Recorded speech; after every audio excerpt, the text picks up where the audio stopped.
ভগবদ গীতাতে ভগবান অষ্টম অধ্যায়ের 5 নম্বর শ্লোকে ভগবান বলছেন, অন্তকালে চ মামেব স্মরণমুক্ত কলেবরম যা প্রয়াতি সমদ্ভাব জাতি নাস্তত্র সংশয়। অন্তকালে মানে জীবনের অন্তিম সময়ে। রাখি মাতাজি মিউট করে দেন, সবার ক্যামেরাগুলো বন্ধ আছে কেন? জীবনের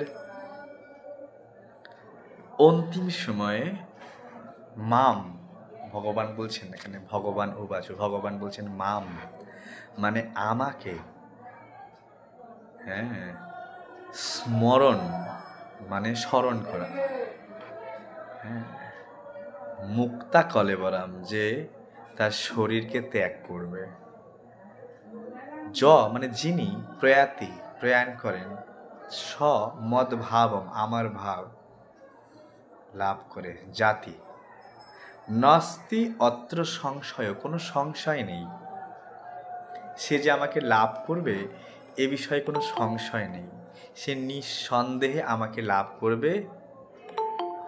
কি করতে হবে তার জন্য?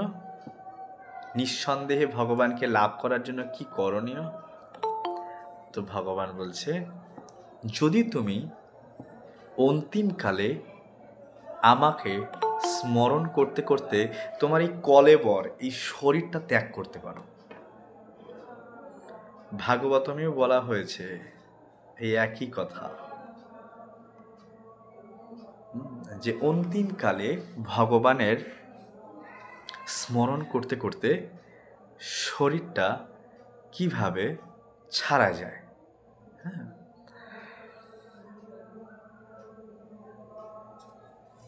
তো আমরা দেখি প্রভুপাদ কি বলছে বিষয়ে। প্রভুপাদ বলছেন যে দেখো, তার তাৎপর্য যে এই শ্লোকে কৃষ্ণ ভাবনামৃতের গুরুত্ব আরোপ করা হয়েছে। কৃষ্ণ ভাবনাময় ভাবিত হয়ে দেহ ত্যাগ করলে তৎক্ষণাৎ ভগবত ধামে যাওয়া যায়।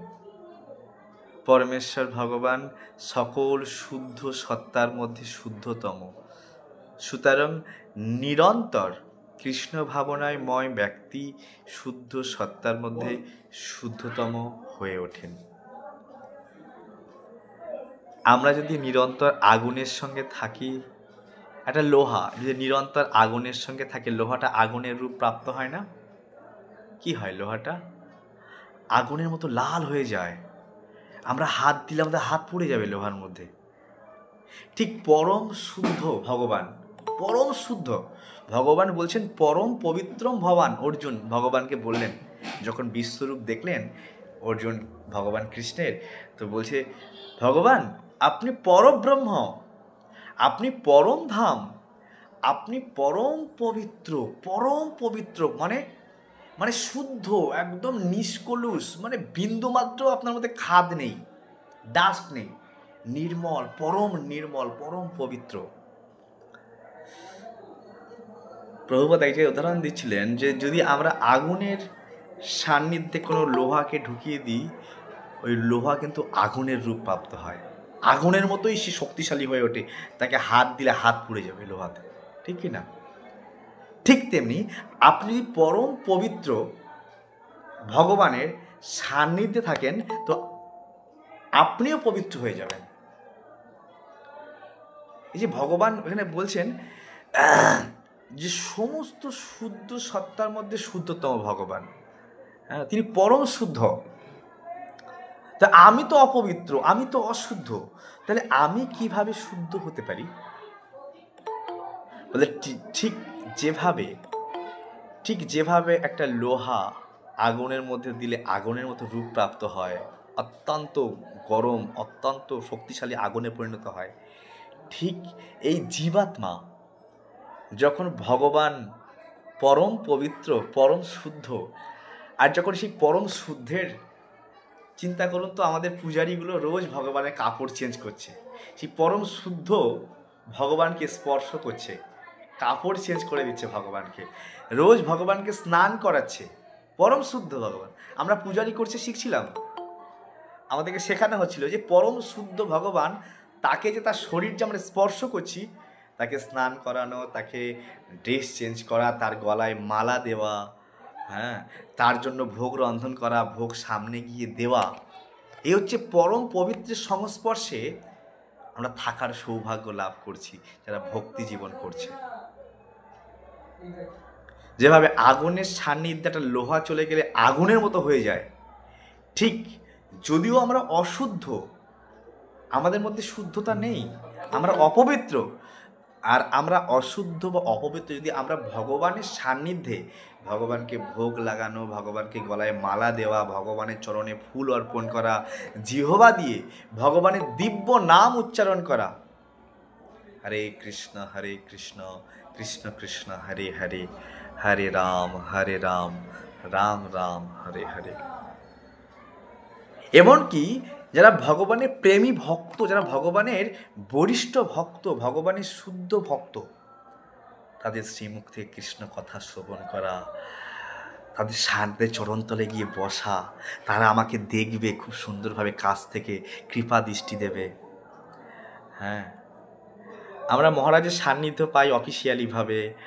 আর আমরা যখন দ্বারকায় গেছিলাম, খুব কাছ থেকে বসে হরিকথা শুনছিলাম, তার চরণতলে বসে এত আনন্দ লাগছিল না, মহারাজ দেখছে যে কী কত সুন্দরভাবে হরিকথা শুনছে। হ্যাঁ, আমি লজ্জা পাই মহারাজকে দেখে, খুব দূরে দূরে থাকি, পিছনে থাকি। তো একটা মিটিং হচ্ছিল আমাদের আজকে, তো আমি পিছনে ছিলাম, জুম মিটিং হচ্ছিল, বলছে জয় বৈদেশ্বর কোথায়, তা আমি আমার মুখটা দেখালাম ক্যামেরার সামনে। তো প্রণাম মহারাজ। তো বলছে ভাগবতম প্রচার কেমন হচ্ছে? আমি যে হচ্ছে মহারাজ, আপনি কৃপা আশীর্বাদ করলে হবে। তো আমি বললাম মহারাজ ক্লাস কবে হবে ক্লাস? বলছে আমি তো বিজি আছি, যুগনের ক্লাস দিচ্ছি প্রতিদিন, আমি সানডে ক্লাস করাবো। বলছে তুমি এই কদিন যেখানে যেখানে ঘুরেছো সমস্ত দ্বারকা লীলা সবাইকে শোনাবে, আর সবাইকে যেখানে যেখানে বিন্দু সরোবরে গেছি সেখানে রাসলীলা হয়েছে, ভেট দ্বারকা, সুধামার কথা, কৃষ্ণের বিবাহ লীলা, কোথায় কোথায় কটা কীভাবে বিবাহ করেছে, আমাকে বলছে শোনাবো দ্বারকা লীলার কথা, তুমি ভাগবতম পড়াও ওদেরকে, আর আমি নেক্সট দিন সময় দেব। তো আমরা অনুভব করেছি যে একজন শুদ্ধ ভক্ত, যিনি বরিষ্ঠ, যিনি ভক্তিতে খুব স্ট্রং, যদি তার সান্নিধ্যে থাকা যায়, হয়তো আমি দুর্বল হতে পারি, কিন্তু সে যে ভক্তিতে স্ট্রং, তার সান্নিধ্যে থাকলে সে টেনে নিয়ে আসে খিচে। আর তার যে তাকানো, তার যে কৃপা দৃষ্টি, না আমার এই ভক্তটা খুব মন দিয়ে ক্লাস শুনছে, হয় না? তো এটা কৃপা লাভ করা যায়, হ্যাঁ, সেটা অনুভব করা যায়। তাই ভগবান তো পরম শুদ্ধ এবং ভগবানের ভক্তরাও শুদ্ধ। হ্যাঁ, বলছে তীর্থি কুর্বন্তি তীর্থানি, ভগবানের ভক্তরা তীর্থকেও পবিত্র করতে পারে, তারা এত শুদ্ধ। ভগবানের ভক্তরা এতটা শুদ্ধ, তীর্থকে পর্যন্ত পবিত্র করতে পারে। বলে তীর্থি কুর্বন্তি তীর্থানি ভগবদ্গীতা ভাগবতা সন্তস্থেন গদাভৃতা, সে অন্তরে ভগবানকে নিয়ে বিচরণ করে, ভগবানের কথাকে নিয়ে বিচরণ করে, তাই সে তীর্থকেও পবিত্র করতে পারে। তাই যদি আমরা ভক্তের সান্নিধ্যে, ভগবানের সান্নিধ্যে থাকি, তাহলে আমরা শুদ্ধ হতে পারবো। এখানে শুদ্ধ হওয়ার কথা ছিল, প্রভুপাদ বলছে যে নিরন্তর কৃষ্ণ ভাবনাময় মগ্ন ব্যক্তি যদি শুদ্ধ সত্তার মধ্যে শুদ্ধতম হয়ে ওঠেন। হ্যাঁ, আপনি ফ্রিজের মধ্যে কিছুটা রেখে দেবেন, দেখবেন সেটা ঠান্ডা হয়ে যায় না ফ্রিজের মধ্যে রাখলে? কারণ ফ্রিজটা ঠান্ডা, ওর মধ্যে যেটা রাখবেন সেটা ঠান্ডা হয়ে যাবে, তাই না? আপনি কাঠের আগুনে রান্না করছেন, ওর মধ্যে যেটা ঢুকিয়ে দেবেন কাঠের আগুনে, ওটাও জ্বলতে থাকবে। রাখি মাতাজি মুখ খুলছে কেন? ও আগুনের রূপ প্রাপ্ত হয়ে যায়। আবার যে ভক্তি করছে, আপনি তার সান্নিধ্যে থাকবেন, দেখবেন আপনিও ভক্তিময়। হয়তো আমার মধ্যে ভক্তি নেই, কিন্তু যে ভক্তি করছে, হ্যাঁ, আমি তার সান্নিধ্যে থাকতে পারি, তো আমিও ভক্তিময় হয়ে উঠতে পারবো। প্রহ্লাদ পড়েওছি বটে, আর প্রহ্লাদের আগের সিনেমাটাও দেখছিলাম, যে অসুর বালকেরা পর্যন্ত প্রহ্লাদের সঙ্গে ভগবত ভক্তিময়, তারাও কীর্তন করছে, নাচ গান করছে, প্রহ্লাদের ভক্তির প্রভাব, তাই না? তাই আগুনের সঙ্গে থাকলে আগুনের রূপ প্রাপ্ত হবে, ঠান্ডার সঙ্গে থাকলে ঠান্ডার রূপ প্রাপ্ত হবে। তাই আমি নিজেকে কোথায় রাখবো, কোন অবস্থানে রাখবো, এই চয়েসটা নিজের। বোঝা গেল? আমি কোথায় রাখবো? মানুষ কি করছে? যেখানে ঝগড়া হচ্ছে, পলিটিশিয়ান একজন একজনকে গালি দেয়, একজন একজনকে নিন্দা করে, একজন একজনকে প্রাণে মারার জন্য চেষ্টা করে, মানুষ এই শরীরটাকে নিয়ে গিয়ে সেই চেয়ারে বসিয়ে দিচ্ছে, যা পলিটিক্সের গুণকীর্তন শোন।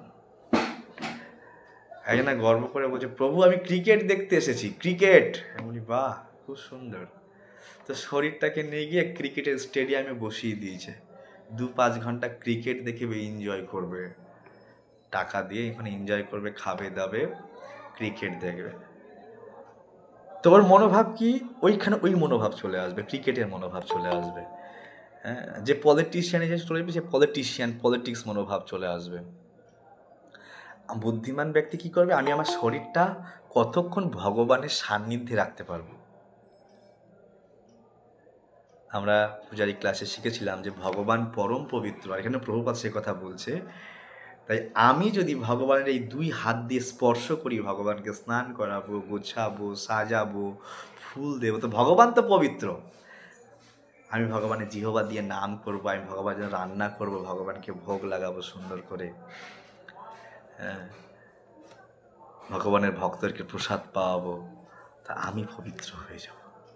এই হচ্ছে পবিত্র হওয়ার পন্থা, শুদ্ধ হওয়ার পন্থা। বিষয় ছাড়িয়া কবে শুদ্ধ হবে মন। কিন্তু এগুলি করতে ভালো লাগে না আমাদের, জানেন কি না? কে করে ভাই, কে? ভালো লাগে না। কিন্তু আমাদের এটা ভাবতে হবে, আমার ভালো লাগাতে কোনো আসে যায় না। হ্যাঁ, ভক্তিবিনোদ ঠাকুর গাইছেন, আমার জীবন সদা পাপে রত, নাহিক পূর্ণের লেশ। যে দেখো আমার জীবনটা না সর্বদা পাপে পরিপূর্ণ, আমার জীবনে না ভক্তির লেশ মাত্র নেই।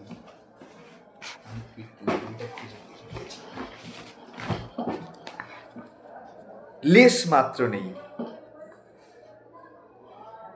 তো কেন কেন পুণ্যের লেশ নেই?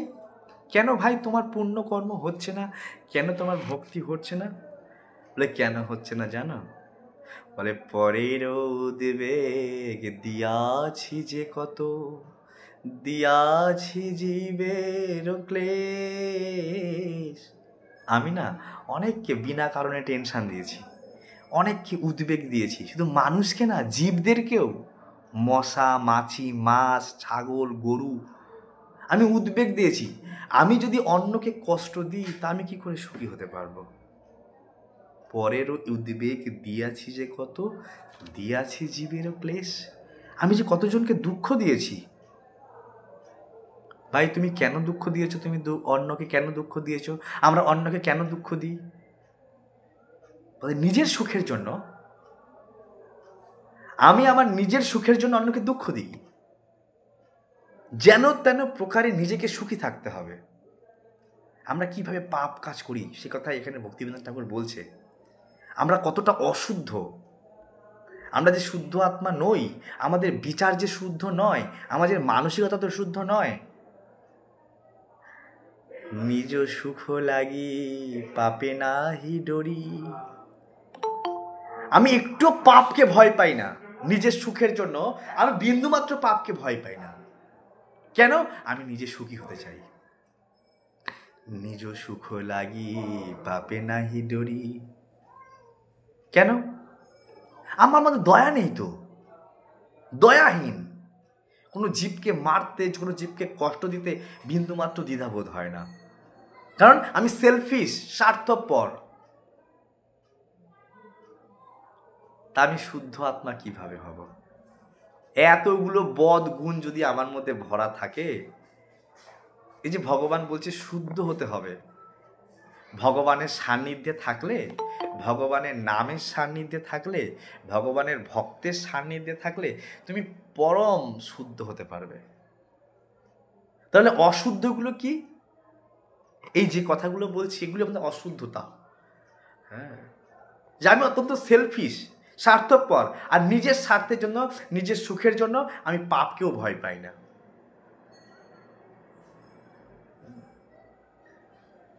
আর কি করি আমি?